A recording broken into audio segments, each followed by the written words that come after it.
পয়গম্বর মুসা নবী কসাইয়ের সঙ্গে মেহমান হয়ে বাড়িতে গেলেন। এইবার কসাই সুন্দর করে গোশতগুলো রান্না করে একটা বাটির ভিতরে নিয়ে তার জনম দুঃখিনী মা, চোখে দেখতে পারে না, অন্ধ মহিলা, জনম দুঃখিনী মায়ের মুখে গোশতগুলো তুলে তুলে খাওয়াইলেন। খাবার শেষে মা দুইটা হাত তুলে দোয়া করে বলে, আল্লাহ, এই জামানার মুসা নবী যেই জান্নাতে থাকবে, আমার ছেলেটাকে ওই একই জান্নাতে কবুল করে নিও। আমার ভাইয়েরা, এইবার যখন কসাই নবী মুসা আলাইহিস সালামের কাছে চলে আসলেন, দিকে বলে, কসাই, একটা মহিলা কণ্ঠে দোয়ার আওয়াজ শুনতে পাইলাম। মহিলাটাকে বলে, আপনি কিছু মনে করবেন না, ওইটা আমার মা, প্রতিদিন আল্লাহর কাছে দোয়া করে, আল্লাহ এই জামানার নবী মুসা যেই জান্নাতে থাকবে, ওই একই জান্নাতে আমার সন্তানটাকে কবুল করে নিও। আপনি চিন্তা করেন, ওই জামানার নবী মুসা আর কই আমার মতো সামান্য কসাই, আল্লাহ কি কখনো এই দোয়া কবুল করতে পারে? নবী মুসা ডেকে বলে, কসাই, তোমার মায়ের দোয়া আল্লাহ কবুল করেছেন। আমি হলাম এই জামানার নবী মুসা, আমি যেই জান্নাতে থাকবো, ওই একই জান্নাতে আল্লাহ তোমাকেও কবুল করে নিয়েছেন। জোরে বলেন সুবহানাল্লাহ। মায়ের দোয়ার বরকতে একটা কসাই যদি নবী মুসার সাথে জান্নাতে যায়, সেই মা আমাদের ঘরে আছে না নাই? আমাদের মায়েরা যদি আমাদের জন্য দোয়া করে, আল্লাহ কি আমাদের জান্নাত দেবে না? কথা বলে না কেন? দেবে কিনা বলেন, দেবে কিনা? এজন্য আল্লাহ রাসূল বলেছেন, উমা জান্নাতুকা ওয়া নারুকা, তোমার পিতা মাতায় তোমার বেহেশত, তোমার পিতা মাতায় তোমার দোজখ। আমার ভাইরা, যারা পিতা মাতার খেদমত করতে পারে তাদের তকদীরই বলো ভালো, আর যারা পিতা মাতার সাথে খারাপ আচরণ করেন, পিতামাতার সাথে বাজে ব্যবহার করেন, মনে রাখবেন বাজান, যত বড় মক্কা মদিনার ইমাম হন, যত বড় ভালো মানুষ হন, পিতামাতাকে কষ্ট দেবেন, ব্যথা দেবেন, আল্লাহর জান্নাতে যাইতে পারবেন না। কথা বলেন ঠিক কিনা? এজন্য আল্লাহ রাব্বুল আলামিন বলেন, ওয়াকাদা রাব্বুকা আল্লা তা'বুদু ইল্লা ইয়্যাহু ওয়া বিল ওয়ালিদাইনি ইহসানা। আল্লাহ রাব্বুল আলামিন বলেন, আমার ইবাদত করো, আমার দাসত্ব করে গোলামি করো, আমার ইবাদতের পর তোমাদের দায়িত্ব হলো মাতা পিতার খেদমত করা, তাদের সাথে উত্তম আচরণ করা, ভালো ব্যবহার করা। এই পাবনার তরুণ যুবকেরা, কয়েকটা মিনিট আমি তোমাদের মা বাবাকে নিয়ে একটু সামান্য আলোচনা করে, যুবক মন খারাপ করো না, কষ্ট মনের মধ্যে নিও না। আজকে অধিকাংশ পরিবারগুলোতে মা বাবা অবহেলিত, নির্যাতন জুলুমের শিকার। মা বাবা কারো কাছে অভিযোগ দিতে পারে না, মা বাবার হৃদয়টা বড় প্রশস্ত, সন্তানের হাজারো যন্ত্রণা কষ্ট লুকিয়ে রাখে, দুনিয়ার কোন মানুষের কাছে বলে না। কথা বলেন ঠিক কিনা? আমার ভাইয়েরা, এই পৃথিবীর জমিনে অনেক মানুষকে আল্লাহ তাআলা পাঠাইছেন, সব মানুষ বড় হওয়ার পিছনে দুইটা মানুষের দোয়া থাকে, মা আর বাবা। পিতামাতা যদি খুশি থাকে, আরশের মালিক আল্লাহ খুশি হয়, পিতামাতা বেজার মানে আরশের মালিক আল্লাহ বেজার হয়ে যায়। এই পৃথিবীতে যত মানুষ সমাজে প্রতিষ্ঠিত হয়েছে, প্রত্যেকটা মানুষকে প্রতিষ্ঠিত করার জন্য তাদের মা বাবার দোয়া আছে না নাই? আল্লাহ রাব্বুল আলামিন বলেন, কুল্লু নাফসিন বিমা কাসাবাত রহিনা, প্রত্যেকটা ব্যক্তি তার নিষ্কৃত কর্মের কাছে আবদ্ধ। দিনের আলোতে রাতের গোপনে প্রকাশ্যে যা যা করতেছেন, আপনার সকাল থেকে সন্ধ্যা, সন্ধ্যা থেকে আপনার জীবনের 24টা ঘন্টার কর্মকাণ্ডে আপনি যা করতেছেন, সব আল্লাহর ফেরেশতারা দেখতেছে, লিখতেছে। এজন্য যা দুনিয়াতে করব হিসাব করে করার দরকার আছে না নাই? এজন্য বাজান, গুনাহ করা যাবে না, খাদ্যে ভেজাল দেওয়া যাবে না, ওজনে কম দেওয়া যাবে না, সুদ ঘুষ খাওয়া যাবে না, জিনা ব্যভিচার করা যাবে না, গুনাহের কোনো কাজ করা যাবে না, জমির আল ঠেলা যাবে না, দুধে পানি মিশানো যাবে না, প্রতিবেশীকে গালি দেওয়া যাবে না, কোনো মানুষের সাথে খারাপ আচরণ করা যাবে না, গোপনে প্রকাশ্যে কোনো অবস্থাতে গুনাহে লিপ্ত হওয়া যাবে না। নিজেকে গুনাহ থেকে বাঁচায় রাখা লাগবে। কার ভয়? যেখানেই দাঁড়িয়ে গুনাহ করেন না কেন, দুনিয়ার কেউ না দেখলে একজন দেখতেছেন, তিনি কে? এই যুবক, গুনাহ করার আগে একটু চিন্তা করো যে আমি যে জায়গায় দাঁড়িয়ে গুনাহ করতেছি, আমার গুনাহের খবর দুনিয়ার কেউ জানে না, কেউ দেখতেছেন, একজন দেখতেছেন, তিনি কে? সেই ভয়টা যদি আপনার আমার দিলের ভিতরে থাকে, তাহলে কেবলমাত্র আমরা গুনাহমুক্ত জিন্দেগি যাপন করতে পারবো। আল্লাহ আমাদের গুনাহমুক্ত জিন্দেগি দান করেন। সিল্লা বলেন আমিন। পরায়াতে আল্লাহ রাব্বুল আলামিন বলেন, ইল্লা আসহাবাল ইয়ামিন, ডান পাশে যারা থাকবে তারা হলো নিরাপদ। আমার আল্লাহ রাব্বুল আলামিন বলেন ওয়া কুনতুম আজওয়াজান সালাসা ফাআসহাবুল মাইমানাতি মা আসহাবুল মাইমানা ওয়া আসহাবুল মাশআমাতি মা আসহাবুল মাশআমা ওয়াস-সাবিকুনা সাবিকুন উলাইকাল মুকাররাবুন।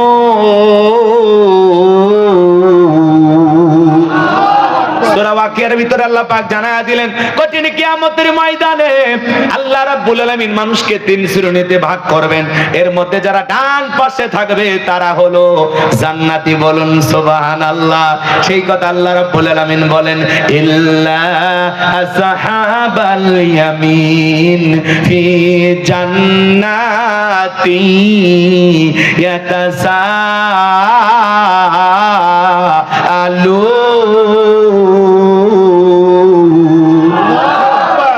আল্লাহ রাব্বুল আলামিন বলেন যারা ডান পাশে থাকবে তারা নিরাপদ, আর ডান পাশে যারা থাকবে তারা জান্নাতের বাগানে প্রবেশ করবে। সুবহানাল্লাহ বলেন।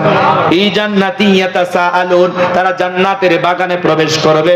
পরস্পরে একজন আরেকজনের সাথে আলাপচারিতায় লিপ্ত হবে, একজন আরেকজনকে জিজ্ঞাসাবাদ করবে। আল্লাহু আকবার বলেন।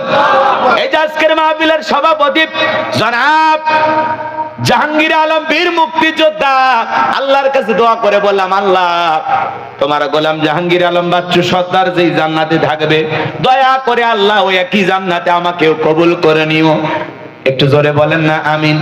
আল্লাহর কাছে দোয়া করলাম আল্লাহ আজকের মাহফিলে আপনার সাথী এই তলট এলাকার যত মানুষ কোরআনের কথা শোনার জন্য উপস্থিত হয়েছে আল্লাহ আমাদের সবাইকে আপনি একই জান্নাতে দয়া করে কবুল করে নেন। জোরে বলেন আমিন। আরেকটু জোরে বলেন আমিন। আল্লাহ যদি দয়া করে আপনাকে আমাকে একই জান্নাত দেন, সভাপতিকে আল্লাহ যদি একই জান্নাত দেন, আমারে যদি একই জান্নাত আল্লাহ দেন, তাহলে দুইজন একজন আরেকজনকে দেখে চিনতে পারবে। সভাপতি মহোদয় আমাকে দেখে বলবে হুজুর আপনি সেই গোলাম রব্বানী গাইবান রায়বাড়ি। হ্যাঁ, ওই যে আমার এলাকায় ওয়াজ করতে গেছিলেন ওই মাহফিলের সভাপতি আমি ছিলাম। জি জি জি চিনতে পারছি। বলে আমারে দেখে চিনতে পারছেন, আসেন না হুজুর, কতদিন পরে দেখা হয়ে গেল, আসেন আমরা একটু গল্প করি। তখন একে অপরের সাথে গল্প করবে, জিজ্ঞাসাবাদ করবে, জান্নাতের বাগানের ভিআইপি চেয়ারে বৈশা বলুন সুবহানাল্লাহ। অনেকে ভাবতেছেন হুজুর দোয়া করলে জান্নাত হতে সহজ, তাহলে ছোট্ট একটা ঘটনা জানা আছে আপনাদের, তারপরে সংক্ষিপ্ত করে বলে আমার একটা টার্গেট আছে, সেই জায়গায় যাওয়া লাগবে। যুবক যারা আছো নিরাশ হয় না, তোমাদের জন্য স্পেশাল কিছু আলোচনা মাথার মেমোরিতে সেভ করা আছে, সময় মতো ডাউনলোড দিয়ে শোনায়া দেব। মা শুনতেছেন মা, আপনারাও নিরাশ হবেন না। যে সমস্ত মা বোনেরা আঁকা বাঁকা পথে সাপের মতো বেঁকা হয়ে চলে, ওয়াজের মাধ্যমে আজকে সেই সমস্ত মা বোনদেরকে সোজা করা হবে। একটু অপেক্ষা করো। হ্যাঁ চলবে না, বেকা হয়ে গেছে মা বোন, সোজা করা লাগবে। সভাপতি করছে ঠিক আছে এটা চলবে, একটু অপেক্ষা করেন। লিল্লাহে তাকবীর। আমি যে আয়াতগুলো তিলাওয়াত করছি খালি সামনে জবাব দেন, শেষের দিকে মজা আছে। এদিক খেয়াল করেন আমার ভাইয়েরা, যে কথা বলতে চাচ্ছিলাম। আল্লাহর নবী মুসা আলাইহিস সালাম আল্লাহকে ডেকে বলেন আল্লাহ আমাকে কি জান্নাত দেবেন? আল্লাহ ডেকে বলে এটা কেমন কথা, নবী মানুষ কেন জান্নাত দেব না? অবশ্যই আমি তোমাকে জান্নাত দেব। নবী মুসা ডেকে বলে আল্লাহ জান্নাত দেবেন বুঝতে পারলাম, কিন্তু জান্নাতে আমার প্রতিবেশী কে হবে জানতে একটু মনে চায়। কারণ প্রতিবেশী যদি ভালো হয় সমাজে বসবাস করে শান্তি পাওয়া যায়, কথা বলেন ঠিক কি না? কিন্তু এমন কিছু খাচ্চর বেয়াদব মার্কা প্রতিবেশী সমাজে পাওয়া যায়। একটু নির্বিষ হয়ে গেলে রাস্তার মধ্যে ব্যারিকেড দেয়, বেড়া দেয়, বোঝেন না?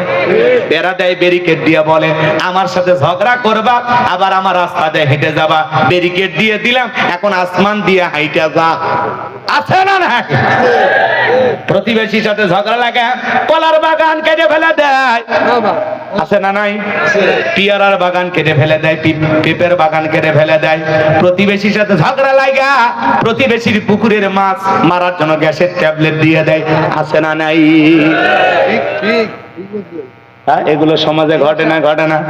আমার ভাইয়েরা দিল দিয়া কথা করে বোঝার চেষ্টা করবেন বাজার। এইরকম প্রতিবেশী যারা পেয়েছে ওরা মনে হয় দুনিয়াতে জাহান্নামে আছে। প্রতিবেশী যদি খারাপ হয় বসবাস করে শান্তি পাওয়া যায় না, একটু 19-20 হয়ে গেলে সর্বনাশ হয়ে যায়। আমার এলাকার এক মহিলার ফ্রিজে আর এক মহিলা একটু গোস্ত মাছ রাখছে বাজার, ঝগড়া লাগার পরে ওই মহিলা যার ফ্রিজে গোস্ত মাছ রাখছে সেই মহিলা বলতেছে আমার সাথে ঝগড়া করবি আর আমার ফ্রিজে মাছ গোস্ত রাখবি, যত মাছ গোস্ত রাখছিস এক টোকলাও দেব না। আমার সাথে ঝগড়া করে আমার ফ্রিজের মাছ গোস্ত খাবি, আর দেব না, আর দেইনি। কথা কি বুঝতে পারছেন বাজান? এই জন্য ভাইয়েরা আমার প্রতিবেশীর মধ্যে ঝগড়া আছে, মহিলাদের মধ্যে স্বভাবটা অনেক বেশি। এক মহিলার মুরগি আর এক মহিলার মুরগির বাড়িতে গেলে কি বলেন, পা ভেঙে দেওয়ার পরিকল্পনা করে আসে না নাই? ওই অন্যের মুরগি কেন আমার বাড়িতে আসে? চিন্তা করেন বাজান। এইরকম প্রতিবেশী সমাজে আছে, আবার অনেক ভালো প্রতিবেশীও সমাজে আছে যারা বিপদ আপদে পাশে দাঁড়ায়, একে অপরকে সহযোগিতা করে। কথা বলেন ঠিক কিনা? লম্বা হবে, আমি লম্বা করব না। নবী মুসা ডেকে বলে আল্লাহ জান্নাতে আমার প্রতিবেশী কে হবে, পাশের ফ্ল্যাটে কে থাকবে আমি জানতে চাই। আল্লাহ ডেকে বলে পয়গাম্বার তোমার সাথে যাকে জান্নাত দেব বর্তমানে দুনিয়াতে একজন কসাই। সে নবী মুসা ডেকে বলে আল্লাহ এত মানুষ দুনিয়াতে থাকতে একটা কসাই কেন জান্নাতে যাবে আমার সাথে, জানতে বড় মনে চায়। আল্লাহ ডেকে বলে সব উত্তর যদি আমি দিয়ে দেই নবী বানাইলাম কেন? যাও যাও, কেন কসাইকে জান্নাত দিলাম যদি জানতে চাও কসাইয়ের বাড়িতে চলে যাও। পয়গম্বর আল্লাহ পাকের অর্ডার মোতাবেক যেই বাজারে কসাই গোশত বিক্রি করে সেই বাজারে আসলেন। কসাই গোশত বিক্রি করে টুকলা বেঁধে বাড়ির পথে রওনা করেছেন। নবী মুসা পেছন থেকে ডেকে বলে কসাই তোমার বাড়িতে যদি আজকে মেহমান হই তোমার কি কোনো আপত্তি আছে? বলে না আমার কোনো আপত্তি নাই। পয়গম্বর মুসা নবী কসাইয়ের সঙ্গে মেহমান হয়ে বাড়িতে গেলেন। এইবার কসাই সুন্দর করে গোশতগুলো রান্না করে একটা বাটির ভিতরে নিয়ে তার জনম দুঃখিনী মা, চোখে দেখতে পারে না অন্ধ মহিলা, জনম দুঃখিনী মায়ের মুখে গোশতগুলো তুলে তুলে খাওয়াইলেন। খাবার শেষে মা দুইটা হাত তুলে দোয়া করে বলে আল্লাহ এই জামানার মুসা নবী যেই জান্নাতে থাকবে আমার ছেলেটাকে ওই একই জান্নাতে কবুল করে নিও। আমার ভাইয়েরা এইবার যখন কসাই নবী মুসা আলাইহিস সালামের কাছে চলে আসলেন, দিকে বলে কসাই একটা মহিলা কণ্ঠে দোয়ার আওয়াজ শুনতে পাইলাম। মহিলাটাকে বলে আপনি কিছু মনে করবেন না, ওইটা আমার মা, প্রতিদিন আল্লাহর কাছে দোয়া করে আল্লাহ এই জামানার নবী মুসা যেই জান্নাতে থাকবে ওই একই জান্নাতে আমার সন্তানটাকে কবুল করে নিও। আপনি চিন্তা করেন ওই জামানার নবী মুসা আর কই আমার মতো সামান্য কসাই, আল্লাহ কি কখনো এই দোয়া কবুল করতে পারে? নবী মুসা ডেকে বলে কসাই তোমার মায়ের দোয়া আল্লাহ কবুল করেছেন, আমি হলাম এই জামানার নবী মুসা, আমি যেই জান্নাতে থাকবো ওই একই জান্নাতে আল্লাহ তোমাকেও কবুল করে নিয়েছেন। জোরে বলেন সুবহানাল্লাহ।